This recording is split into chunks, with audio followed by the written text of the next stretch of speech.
નમસ્કાર વિદ્યાર્થી મિત્રો. ધોરણ 11 ભૂગોળની અંદર ચોથો એકમ આપણે ચાલુ છે, ભૂકંપ અને જ્વાળામુખી. એની અંદર આપણે ભૂકંપની વાત કરી હતી, ભૂકંપ કઈ રીતે આવે છે, ભૂકંપના કારણો, એની ચર્ચા કરી હતી. આજે આપણે ભૂકંપની અસરો એની ચર્ચા કરીએ. ભૂકંપની કેવી અસરો થાય છે, ભૂકંપ આવી ગયા પછીની પરિસ્થિતિ કેવી હોય છે, અથવા તો ભૂકંપ આવી ગયા પછી એની પૃથ્વીના વાતાવરણની અંદર, પૃથ્વીના મૃદાવરણની અંદર, માનવ જીવનની અંદર કેવી અસર થાય છે. તો એને આપણે બે વિભાગની અંદર વિભાજિત કર્યું છે. એક વિનાશાત્મક અસર કે વિનાશકારી અસરો, અને બીજી સર્જનાત્મક. બે પ્રકારની અસરો છે, ભૂકંપની વિનાશાત્મક અસર અને સર્જનાત્મક અસર. એટલે ભૂકંપ છે એ આવવાથી કેટલું કેટલું નુકસાન થાય છે અને ભૂકંપ આવવાથી કેટલા ફાયદા થાય છે, એ એની અસરો છે. તો પહેલાં જોઈએ આપણે ભૂકંપની વિનાશાત્મક અસર. તો એમાં જાનહાનિ, મનુષ્યના જીવનું જોખમ, કેટલા માણસો છે એ મૃત્યુ પામે છે, ઘાયલ થાય છે. તો એ આપણે જ્યારે પણ ભૂકંપ આવે, આપણે ખબર છે ભૂકંપના કારણોમાં જોયું કે ધરતી ધ્રુજે, પૃથ્વીના પેટાળની અંદર જે લાવારસ છે ને એના દબાણ ને સંકોચન ને પ્રસરણ ને એના કારણે ઉપરનું સ્તર છે આખું ધ્રુજે છે અને ઇમારતોને ઉપરનું બધું ધ્રુજવા લાગે છે અને એના કારણે ભૂકંપ આવે છે. તો એનાથી ઘણા બધા માણસો છે એનું મૃત્યુ થાય છે, ઇમારતોને નુકસાન થાય છે, મકાનોને નુકસાન થાય છે. એ કેટલા બધા મકાનો છે જમીનદોસ્ત થઈ જાય છે, ધરાશય થઈ જાય છે, પડી જાય છે. 26 જાન્યુઆરી 2001 આપણે ગુજરાતના ભુજ શહેરમાં ભૂકંપ આવ્યો હતો. ભયાનક ભૂકંપ હતો. એની તીવ્રતા 7.9ની હતી. સામાન્ય 4 રિક્ટર સ્કેલનો ભૂકંપ આવે ત્યારે પણ મકાન છે હલવા લાગે છે, વાસણો છે પડી જાય છે, કેટલી મકાનો છે એની અંદર તિરાડો પડી જાય છે, આવું થાય છે. તો 7.9ની તીવ્રતા, 7.9 રિક્ટર સ્કેલનો ભૂકંપનો આંચકો ભુજની અંદર અનુભવાયો હતો. ત્યારે હજારોની સંખ્યામાં માણસો મૃત્યુ પામ્યા હતા, મકાનો છે એ પડી ગયા હતા, રસ્તાઓને નુકસાન થયું હતું, ઇમારતોને નુકસાન થયું હતું, કેટલું બધું નુકસાન છે એ સમયે થયું હતું. તો આ વિનાશક અસર છે માણસોના. કેટલા બધા માણસો દટાઈ ગયા હતા, ઇમારતો પડી એની અંદર માણસો છે દટાઈ ગયા. તો આવા જાનમાલની નુકસાની, અસંખ્ય અઢળક નુકસાની જોવા મળી હતી. રસ્તા, પાણી, વીજળીની વ્યવસ્થા છે ખોરવાઈ જાય, રસ્તાઓ છે તૂટી જાય, પુલ છે પડી જાય, નદી ઉપર પુલ બાંધેલો હોય છે પુલ તૂટી જાય, રેલવે છે, રેલવેના પાટા છે એ ઉખડી જાય, રેલનો વ્યવહાર છે, રેલવેનો વ્યવહાર ખોરવાઈ જાય, વાહન વ્યવહાર છે એ ખોરવાઈ જાય, વીજળીની વ્યવસ્થા, થાંભલાઓ છે પડી જાય, ઘણી વખત આ વીજળી પાણીની વ્યવસ્થા છે આખી ખોરવાઈ જાય છે. નદીઓના વહેણ પણ બદલાઈ જાય છે. નદીઓ છે ને એના વહેણ, નદીઓ પોતાના વહેણ બદલી નાખે છે. ભૂકંપ આવવાથી એટલો બધો ભૂકંપ હોય છે કે નદીઓ છે એનો પ્રવાહ છે, એનો વહેણ છે આમ જતી હોય એ બીજા પ્રવાહમાં હોય જાય, વહેણ છે એ બદલી નાખે છે. 1950માં જ્યારે આસામની અંદર ભૂકંપ આવ્યો હતો ત્યારે ત્યાંની દિહાંગ અને બ્રહ્મપુત્રા, આ 1950માં દિહાંગ અને બ્રહ્મપુત્રા નદી છે એણે પોતાનું વહેણ બદલી નાખેલું. અસમની અંદર 1950માં જ્યારે ભૂકંપ આવ્યો ત્યારે દિહાંગ અને બ્રહ્મપુત્રા નદી છે એના વહેણ પણ બદલાઈ ગયા છે. સિંધુ નદી, આપણે ખ્યાલ છે કે સિંધુ નદી છે એ કચ્છમાંથી થઈને વહેતી. સિંધુ નદીનો એક ફાટો છે કચ્છમાં આવતો, ત્યાંથી કચ્છમાં થઈને વહેતી. પણ સિંધુ નદીનો પ્રવાહ અત્યારે પાકિસ્તાનમાંથી વહે છે. સિંધુ નદી છે એ હિમાલયમાંથી ઉદ્ભવે છે, જમ્મુ કાશ્મીરમાંથી થઈ, પાકિસ્તાનમાંથી થઈ અને એ આ બાજુ વહી જાય છે, નીચે અરબ સાગરને મળે છે. એમાંથી એક ફાટો છે કચ્છમાં આવતો હતો સિંધુ નદીનો. ભૂકંપના કારણે એ સિંધુ નદી છે એનું વહેણ બદલાઈ ગયું. તો આ નદીઓ છે એના વહેણની અંદર પણ પરિવર્તન આવે છે, નદીઓના વહેણ પણ બદલાય છે. ઘણી બધી નદીઓ એવી છે કે જેણે પોતાના વહેણ ભૂકંપના કારણે નદીઓના વહેણ છે એ બદલાઈ ગયા છે. સમુદ્રમાં જ્યારે ભૂકંપ આવે ત્યારે સુનામી આવે. સમુદ્રના તળિયે જ્યારે ભૂકંપ આવે ત્યારે સુનામી આપણને જોવા મળે છે. ઊંચા ઊંચા પ્રચંડ મોજાં ઉછળે અને એ મોજાં છે કિનારાના વિસ્તારની અંદર વિનાશ વેરે છે. ઘણી બધી જગ્યાએ આવો સમુદ્રની અંદર જ્યારે ભૂકંપ આવે ત્યારે સુનામી અનુભવાય છે. 2004માં ઇન્ડોનેશિયાના સુમાત્રામાં ભૂકંપ આવ્યો હતો. એ જે ઇન્ડોનેશિયાનો દરિયા કિનારો છે સુમાત્રાની પાસે, ત્યાં ભૂકંપ આવ્યો હતો અને એ ભૂકંપને કારણે સુમાત્રાની અંદર સુનામી આવ્યું હતું અને એ આજુબાજુના વિસ્તારની અંદર એટલો બધો વિનાશ એણે વેર્યો હતો.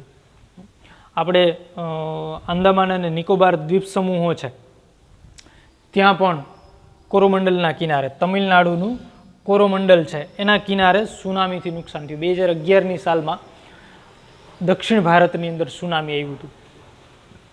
એનું એક જ કારણ હિન્દ મહાસાગરની અંદર આવેલો ભૂકંપ, જેના કારણે આ તમિલનાડુ છે, અંદમાન નિકોબાર છે દ્વીપ સમૂહો, એની અંદર સુનામી આવ્યું અને એ સુનામીના કારણે એટલા પ્રચંડ એના મોજા હતા એ સુનામીના, કે એના કારણે એ આજુબાજુના જે તમિલનાડુનો કોરોમંડલનો વિસ્તાર છે ત્યાં ભૂકંપ આવ્યો અને એ સુનામીના મોજાના કારણે જે ભારતનો દક્ષિણ છેડો કહેવાય છે ઇન્દિરા પોઈન્ટ, ભારતનો દક્ષિણ છેડો ઇન્દિરા પોઈન્ટ તરીકે ઓળખાય છે,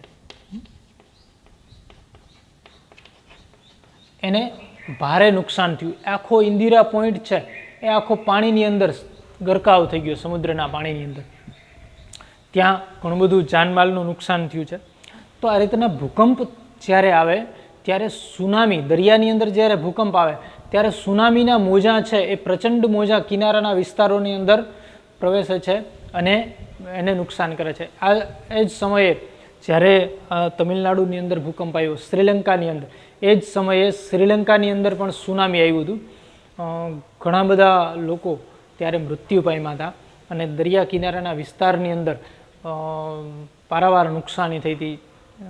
એ જ્યારે સુનામી આવ્યું ત્યારે ત્યાં શ્રીલંકાની અંદર ક્રિકેટ મેચ ચાલતો હતો અને ક્રિકેટના ખેલાડીઓ છે એને રેસ્ક્યુ કરી અને લઈ જવા પડ્યા હતા.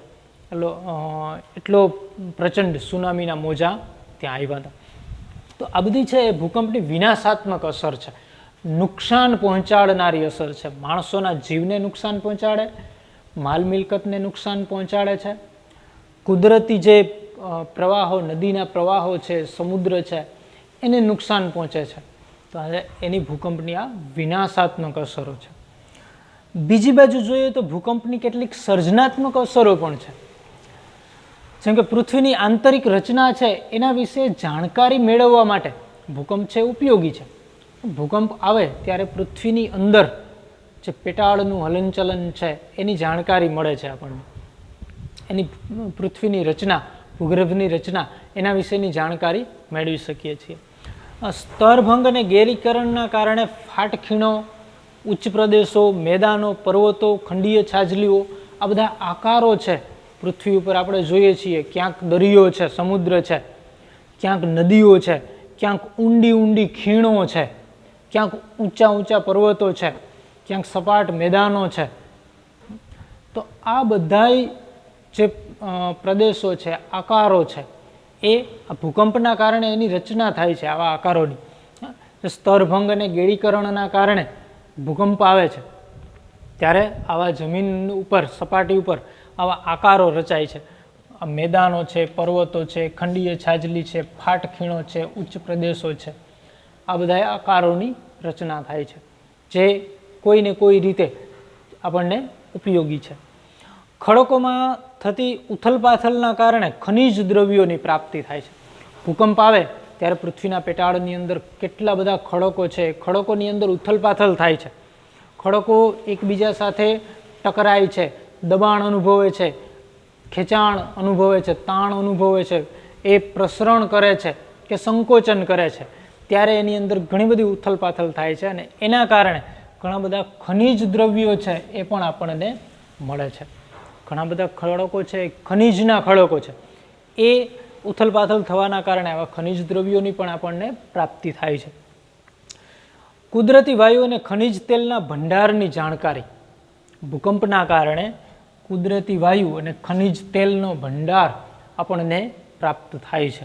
એના વિશે જાણકારી મળે છે કે આ જગ્યાએ ખનિજ તેલ મળી શકે એવી શક્યતાઓ છે, કુદરતી વાયુ મળે છે.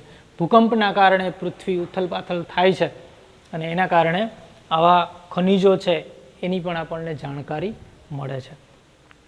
મધદરિયે ક્યારેક નવા ટાપુ કે દ્વીપ સમૂહની પણ રચના થાય છે. ભૂકંપ, જ્યારે દરિયાની અંદર ભૂકંપ આવે ત્યારે દરિયાની વચ્ચે નવા ટાપુ કે દ્વીપ સમૂહો આખા બને છે. ઘણા બધા સમુદ્રની વચ્ચે આપણે જોઈએ ટાપુ હોય છે, તો એ ટાપુની રચના કેવી રીતના થઈ? તો કે આવી કોઈ કુદરતી ઘટનાના કારણે, ભૂકંપના કારણે એ દરિયાની વચ્ચે ટાપુ, જમીનનો ભાગ છે એ જોવા મળે છે આપણને. તો આવા ટાપુ કે દ્વીપ સમૂહોની રચના એ આ રીતના ભૂકંપના કારણે પણ થાય છે. આંદામાન નિકોબાર દ્વીપ સમૂહ છે આપણને જોવા મળે છે કે ઘણા બધા નાના નાના ટાપુઓનો સમૂહ હોય ને એને દ્વીપ સમૂહ કહેવાય. દ્વીપ એટલે ટાપુ, દ્વીપ સમૂહ એટલે ટાપુઓનો સમૂહ, ઘણા બધા ટાપુઓ. તો આંદામાન નિકોબાર છે આવો દ્વીપ સમૂહ છે. તો આવા દ્વીપ સમૂહો છે એ પણ અસ્તિત્વમાં આવતા હોય છે. બંગાળની ખાડીમાં રચાયેલો ન્યુમુર ટાપુ. બંગાળની ખાડીમાં, કલકત્તાની દક્ષિણે બંગાળની ખાડીની અંદર આવેલો ન્યુમુર ટાપુ છે એ આ ભૂકંપના કારણે બનેલો ટાપુ છે, જે આનું શ્રેષ્ઠ ઉદાહરણ છે. ન્યુમુર ટાપુ કલકત્તાની દક્ષિણમાં બંગાળની ખાડીમાં આવેલો ન્યુમુર ટાપુ છે એ ભૂકંપનું સર્જનાત્મક રૂપ છે, એની અસર છે, જે ભૂકંપના કારણે ટાપુ આખો બનેલો છે. તો ભૂકંપની આ રીતની બે અસરો છે, એક વિનાશાત્મક અસર છે અને બીજી સર્જનાત્મક અસર છે. વિનાશાત્મક અસર છે એ જાનમાલની નુકસાની છે, જમીનના જે પ્રવાહો છે એ બદલાય છે, પાણીના વહેણ બદલાય છે, કેટલી બધી ઇમારતો છે પડી જાય છે, રસ્તાઓને નુકસાન થાય છે, રેલમાર્ગને નુકસાન થાય છે, મકાનોને નુકસાન થાય છે, વીજળી પ્રવાહ છે એ ખોરવાય છે. આ બધાય નુકસાન છે એ વિનાશાત્મક અસરમાં છે. સર્જનાત્મક અસરની અંદર પૃથ્વીના આંતરિક રચના વિશેની આપણને જાણકારી મળે છે. પૃથ્વી સપાટી ઉપરના આકારો, પર્વતો, ઉચ્ચ પ્રદેશો, ફાટ ખીણો છે, ખનિજ સાજલીઓ છે, આ બધા આકારો છે આપણને મળે છે. ખડકોમાંથી જે ઉથલપાથલ થાય છે એના કારણે નવા ખનિજ દ્રવ્યોની પણ પ્રાપ્તિ થાય છે. કુદરતી ગેસ, વાયુ અને ખનિજ તેલ એના વિશે પણ જાણકારી મળે. એના ભંડાર પૃથ્વીના પેટાળની અંદર છે, પણ કઈ જગ્યાએ છે આપણે ચોક્કસ જાણી શકતા નથી. પણ આવી કોઈ ઘટના બને ત્યારે એના વિશે જાણકારી આપણને મળે છે. ક્યારેક દરિયાની વચ્ચે નવા ટાપુઓ રચાય છે, જે બંગાળની ખાડીમાં આવેલો ન્યુમુર ટાપુ એનું ઉત્તમ ઉદાહરણ છે. તો ભૂકંપની વિનાશાત્મક અસર અને સર્જનાત્મક અસર, આ બે પ્રકારની અસરો ભૂકંપની જોવા મળે છે. આ બંને અસરો છે એના વિશે બુકની અંદર તમારે હોમવર્કમાં લખવાનું છે. ભૂગોળની બુકમાં આ બંને પોઈન્ટ છે એ ભૂકંપની અસરોમાં, વિનાશાત્મક અસરો અને સર્જનાત્મક અસરો, આ બંને મુદ્દાઓ છે એ લખવાના છે, યાદ રાખવાના છે. પછી હવે નેક્સ્ટ લેક્ચરની અંદર આપણે ભૂકંપના પ્રકારો વિશે ચર્ચા કરીશું. Okay, thank you.